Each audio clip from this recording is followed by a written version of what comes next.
Assalamualaikum warahmatullahi wabarakatuh. Kami dari kelompok 5 ingin mempresentasikan hasil kerja kelompok kami dengan judul mengelola fungsi MSDM secara strategis.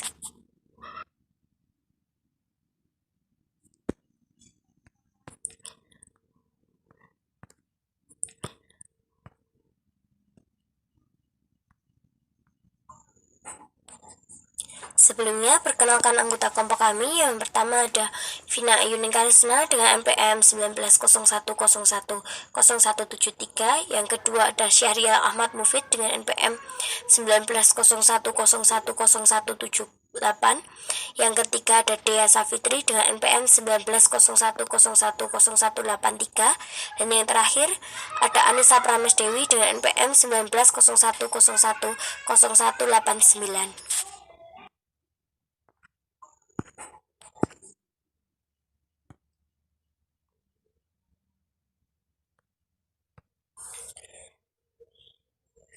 Tujuan pembelajaran dari materi ini yang pertama, menjelaskan peran MSDM di perusahaan di masa kini dan kategori aktivitasnya.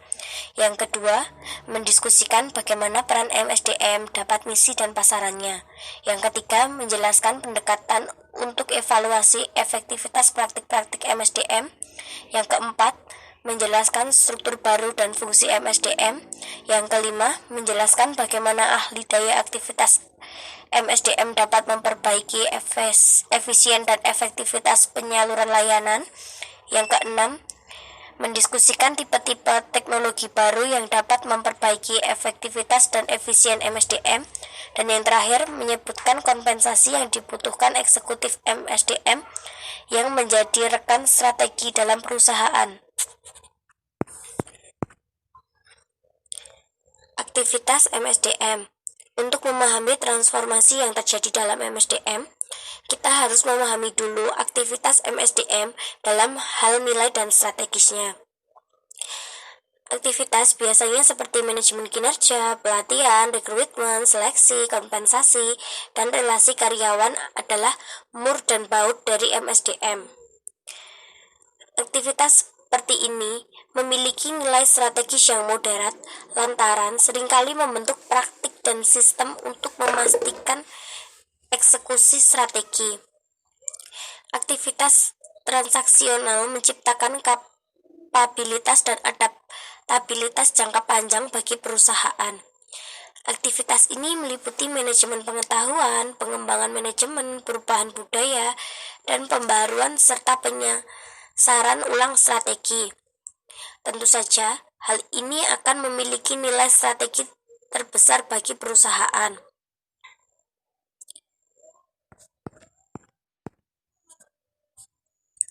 Kategori aktivitas MSDM dan persentase waktu aktivitasnya. Agar fungsi MSDM dapat benar-benar memiliki orientasi strategis, ia harus memandang dirinya sendiri sebagai entitas bisnis tersendiri dan terlibat dalam manajemen strategis dalam upaya melayani berbagai pelayanan internal secara efektif. Dalam hal ini, salah satu tren di bidang MSDM sejalan dengan filosofi Total Quality Management belakangan ini adalah eksekutif MSDM mengambil pendekatan berorientasi pelanggan dalam implementasi fungsinya. Dengan kata lain, proses perencanaan strategis yang terjadi di level bisnis juga dapat dijalankan oleh fungsi MSDM. Para eksekutif MSDM di perusahaan-perusahaan Amerika Serikat yang lebih progresif sudah memulai pandangan fungsi MSDM sebagai unit bisnis strategis dan berupaya mengidentifikasi bisnis tersebut dalam kaitannya dengan basic pelanggan, kebutuhan pelanggan, dan teknologi yang diperlukan untuk memenuhi kebutuhan tersebut. Sebagai contoh, Departemen MSDM Weyerhaeuser Corporation mengidentifikasi 11 karakteristik yang akan menentukan organisasi MSDM yang berkualitas. Seperti pada gambar yang telah disajikan pada tabel.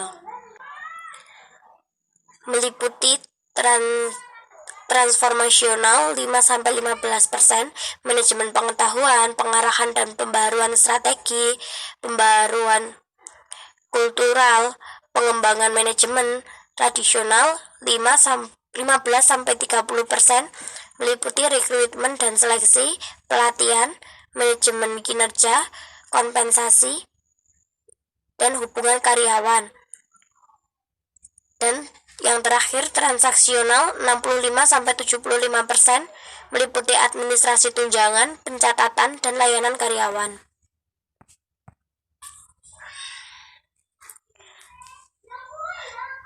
Perspektif fungsi MSDM berorientasi pelanggan. Pada bagian ini, orientasi pelanggan adalah salah satu perubahan terpenting dalam usaha fungsi MSDM agar semakin strategis. Orientasi ini memerlukan identifikasi pelanggan terlebih dahulu. Contoh paling jelas dari pelanggan MSDM adalah manajer lini yang memerlukan layanan MSDM. Di samping itu, tim perencana strategis juga merupakan pelanggan dalam arti ia memerlukan identifikasi, analisis, dan rekomendasi terkait masalah bisnis berorientasi manusia. Karyawan juga termasuk pelanggan MSDM karena penghargaan yang mereka terima dari hubungan kerja ditentukan atau diatur oleh Departemen MSDM. Produk dari Departemen MSDM juga harus diidentifikasi. Manajer ini ingin memiliki karyawan berkualitas tinggi yang berkompeten terhadap perusahaan. Tim perencana strategis memerlukan informasi dan rekomendasi bagi perusahaan perencana termasuk program yang mendukung rencana strategisnya. Karyawan menginginkan program kompensasi dan tunjangan yang konsisten, memadai, dan adil, serta keputusan promosi yang adil. Di Southwest Airlines, Departemen Manusia melakukan survei pelanggan ke semua klien ketika mereka meninggalkan departemen untuk mengukur seberapa tingkat kepuasan pemenuhan kebutuhan. Terakhir, teknologi menjadi sarana pemenuh kebutuhan pelanggan MSDM. Bervariasi tergantung pada kebutuhan apa yang ingin dipenuhi. Sistem seleksi memastikan bahwa pelamar yang dipilih memang memiliki ilmu, skill, dan kemampuan yang dibutuhkan untuk memberi nilai bagi perusahaan. Sistem pelatih dan pengembangan memenuhi kebutuhan manajer lini dan karyawan dengan memberikan kesempatan berkembang.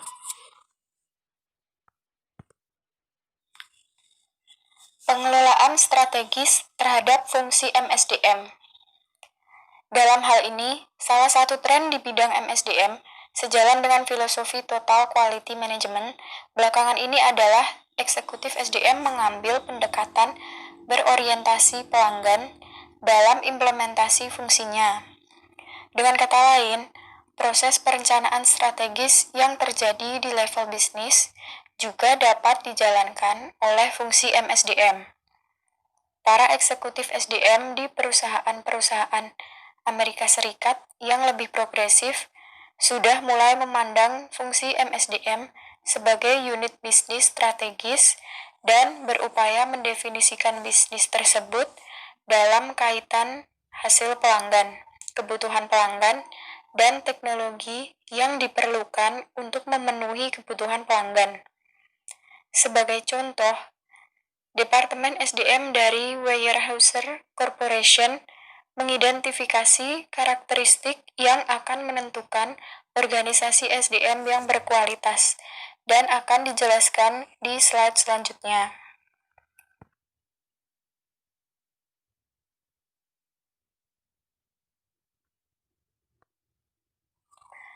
Karakteristik yang akan menentukan organisasi SDM yang berkualitas. Ada 10 karakteristik. Yang pertama, produk dan layanan SDM dikaitkan dengan kebutuhan pelanggan.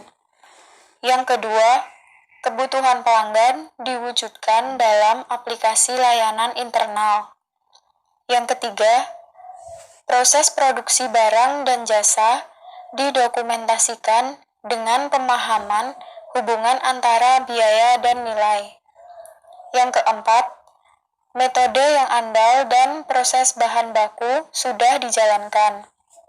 Yang kelima, pemborosan dan inefisiensi dihapus. Yang keenam, pemecahan masalah dan pengambilan keputusan didasarkan pada fakta dan data. Yang ketujuh, karyawan SDM terlatih dan terdidik dalam hal prinsip dan perangkat total quality. Yang kedelapan, sistem SDM sudah diselaraskan dengan strategi implementasi total quality. Yang kesembilan, manajer SDM menunjukkan kepemimpinan dan dukungan kepada organisasi menyangkut perubahan organisasi skala besar. Dan yang terakhir atau yang ke-10, profesional SDM bertindak sebagai rekan strategis dalam pengelolaan bisnis dan implementasi prinsip-prinsip total quality.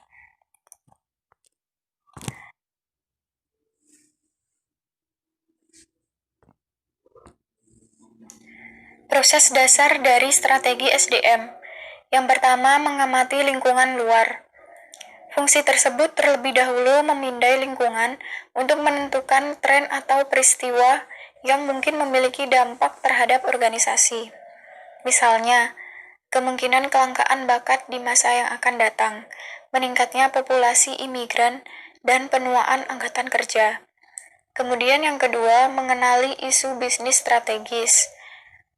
Mereka menguji masalah atau kebutuhan bisnis strategis. Misalnya, apakah perusahaan tumbuh dan berkembang secara internasional dan perlu mengembangkan teknologi baru. Kemudian yang ketiga, mengenali isu manusia. Dari isu ini, tim strategi SDM harus mengidentifikasi masalah khas manusia yang akan menjadi hal kritis bagi keberhasilan bisnis, seperti potensi kekosongan kepemimpinan, kurangnya keahlian teknologi, kurangnya keragaman, dan seterusnya. Kemudian yang keempat, mengembangkan strategi SDM. Semua informasi tadi digunakan dalam perencanaan strategi SDM yang memberikan detail rancangan terkait prioritas utama dan program, kebijakan, serta proses yang harus dikembangkan atau dieksekusi. Kemudian yang terakhir, mengkomunikasikan strategi SDM. Strategi SDM ini dikomunikasikan ke pihak-pihak yang relevan, baik internal maupun eksternal fungsi tersebut.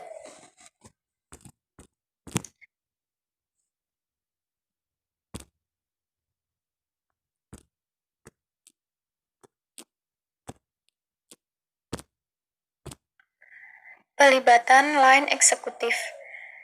Pelibatan ini bisa terjadi dalam beberapa cara. Yang pertama, line eksekutif dapat memberikan input baik melalui survei ataupun wawancara menyangkut strategi dan tantangan bisnis. Kemudian yang kedua, mereka dapat menjadi anggota tim yang mengembangkan strategi sumber daya manusia. Kemudian yang ketiga, begitu strategi disusun, mereka dapat menerima komunikasi menyangkut informasi strategi sumber daya manusia. Dan cara yang terakhir, mereka diharuskan menyetujui strategi, yang intinya mengiyakan bahwa strategi SDM sepenuhnya mendukung strategi bisnis.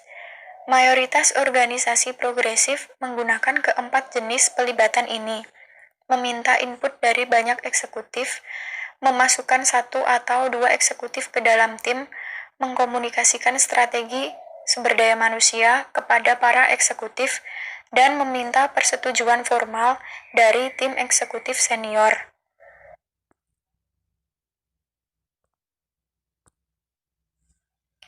Karakterisasi strategi SDM. Pertama, di level yang paling dasar, artikulasi fungsi SDM berorientasi SDM terhadap hasil manusia lebih berakar dari analisis menyangkut apa yang dilakukan fungsi tersebut kini, dan bukan dari pemahaman bagaimana hasil manusia tersebut berkaitan dengan bisnis yang lebih besar. Kemudian yang kedua, Fungsi terkait manusia telah mengidentifikasi, mengartikulasi, dan menyelaraskan aktivitas SDM mereka menyangkut hasil dan isu manusia, tapi bukan hasil dan isu terkait bisnis. Kemudian yang ketiga, fungsi SDM terkait bisnis. Mulai dengan penilaian apa yang dikerjakan SDM, lalu mengidentifikasi hasil manusia yang harus menjadi fokus dan bagaimana hal tersebut dapat diterjemahkan menjadi hasil bisnis yang positif. Dan terakhir, fungsi terkendali bisnis telah mengembangkan strategi SDM yang dimulai dengan identifikasi isu dan kebutuhan bisnis terpenting, memperhatikan bagaimana orang bisa menyesuaikan dan hasil manusia apa yang diperlukan, lalu membangun sistem SDM yang fokus pada pemenuhan kebutuhan tersebut.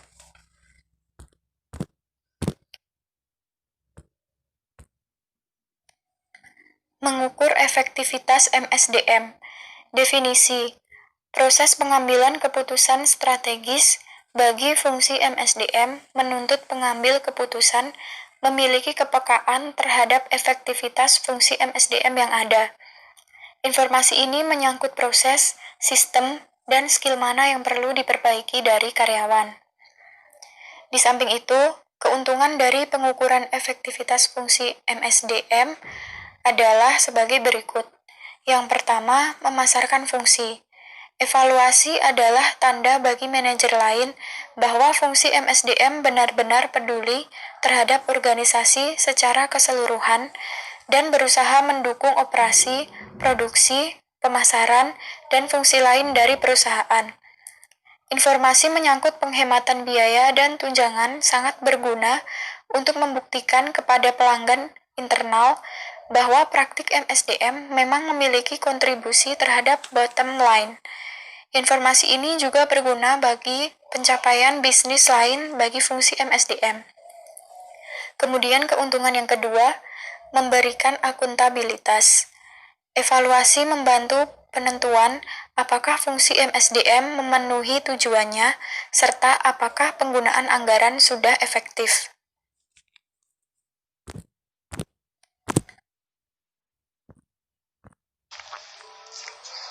Pendekatan bagi evaluasi efektivitas. Yang pertama, pendekatan audit. Pendekatan audit atau audit approach ini fokus pada pengkajian berbagai hasil dari area fungsi manajemen sumber daya manusia. Pendekatan ini adalah tipe penilaian efektivitas manajemen sumber daya manusia yang melibatkan kajian kepuasan pelanggan atau indikator kunci seperti tingkat turnover atau rata-rata hari untuk mengisi suatu posisi, terkait dengan bidang fungsional manajemen sumber daya manusia, atau rekrutmen ataupun pelatihan.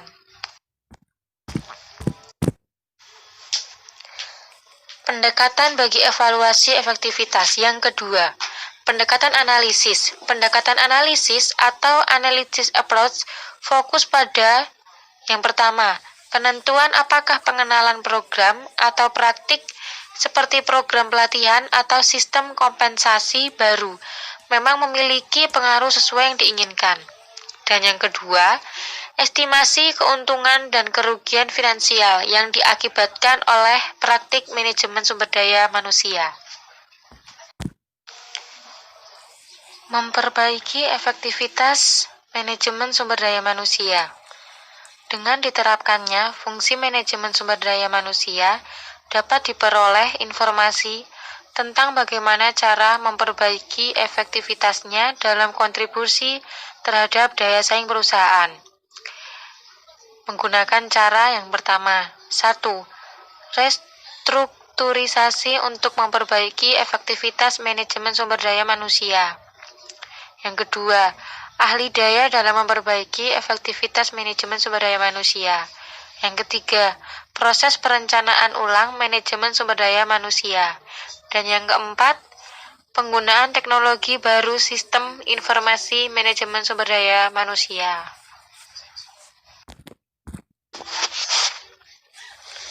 Memperbaiki efektivitas manajemen sumber daya manusia.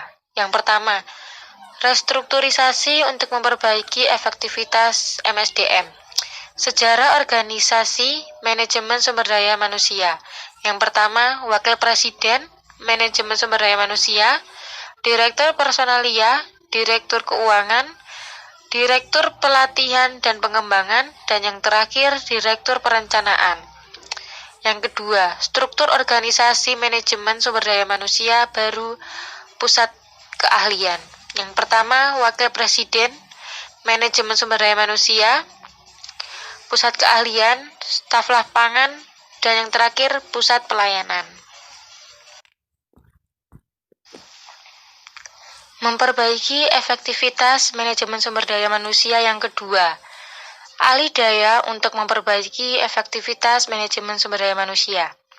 Alih daya atau outsourcing mengharuskan kontrak dengan vendor luar untuk menyediakan sebuah produk atau jasa kepada perusahaan dan bukan menggunakan karyawan sendiri untuk menghasilkan produknya. Mengapa sebuah perusahaan mau mengalidayakan aktivitas atau layanan manajemen sumber daya manusianya? Yang pertama, rekanan alih daya dapat menyediakan layanan lebih murah daripada jika dilakukan secara internal. Dan yang kedua, rekanan dapat menyediakannya secara efektif daripada jika dilakukan secara internal.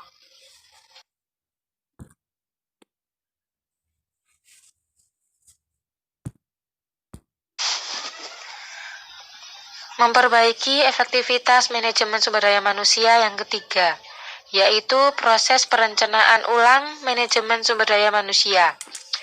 Perekayasaan ulang atau reengineering adalah pengkajian ulang terhadap proses kerja kritis dan perancangan ulang untuk membuatnya lebih efisien dan menghasilkan kualitas yang tinggi. Proses perekayasaan ulangnya yaitu yang pertama, identifikasi proses yang akan direkayasa ulang, dan yang kedua, pemahaman proses, yang ketiga, perancangan ulang proses, kemudian umpan balik ke implementasi proses baru.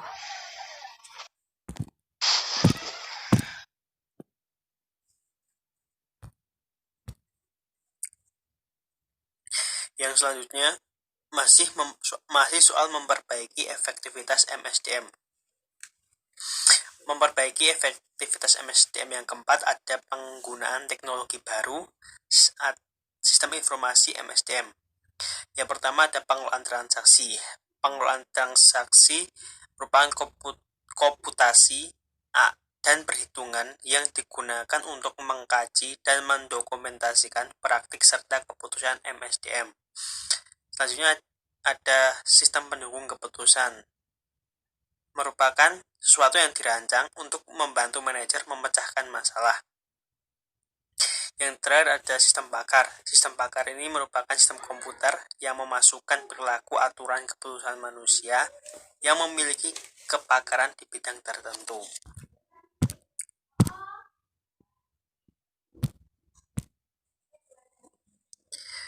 Slide selanjutnya ada aplikasi perangkat lunak untuk MSDM. Memperbaiki efektivitas MSDM melalui teknologi baru atau IHRM. E-bisnis memaksa fungsi MSDM untuk menggali lagi bagaimana cara untuk meningkatkan teknologi, penyampaian aktivitas tradisional maupun transformasional. Dengan ini, bukan berarti sepanjang waktu MSDM akan diedukasikan melalui internet, melainkan bahwa sejumlah aktivitas MSDM yang masih dilakukan via komunikasi kertas atau tatap muka akan dipindah ke web tanpa kehilangan efektivitas dan efisiennya. Sebagai contoh, dalam proses seleksi perekrutan.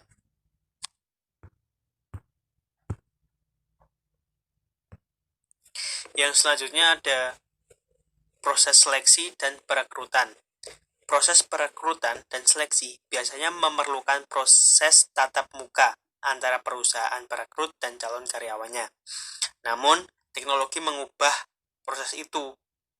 Seperti contohnya, karyawan IBM sekarang cukup mengisi formulir melalui situs web untuk diidentifikasi bantuan kontrak yang mereka perlukan, dan informasi tersebut langsung bisa terkirim ke 14 agen temporer. Dalam 1 jam, agen ini mampu merespon dan menyampaikan resume untuk dikaji, sehingga IBM dapat memangkas waktu pengangkatan dari 10 hari menjadi 3 hari saja, dan dapat menghemat anggaran biaya senilai 43 juta per tahunnya.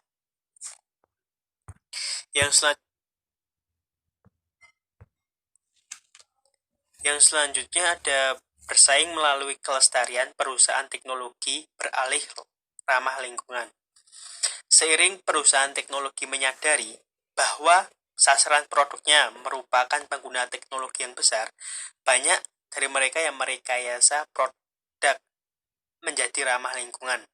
Salah satu contohnya Silicon Valley Leadership Group, yakni sebuah asosiasi bisnis regional yang menggunakan kampanye 12 poin yang bertajuk Clean and Green, yang menyasar masalah-masalah tradisional seperti berkendara bersama dan angkutan massal dalam konteks pemanasan global.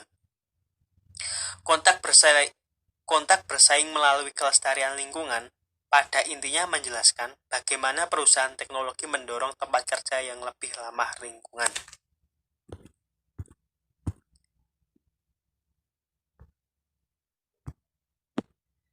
Slide terakhir ada 4 kompetensi dasar profesional di bidang SDM. Yang pertama, kompetensi bisnis.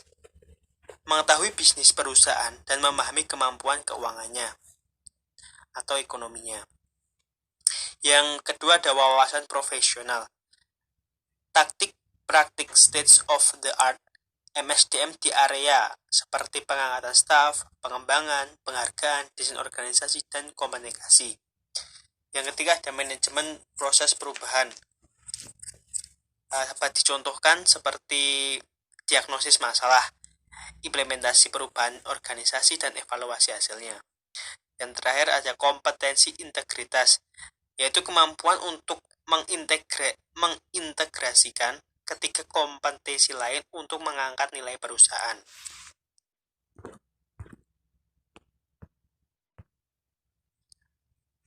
Sekian presentasi atau materi dari kami. Kurangnya kami minta maaf. Wassalamualaikum warahmatullahi wabarakatuh.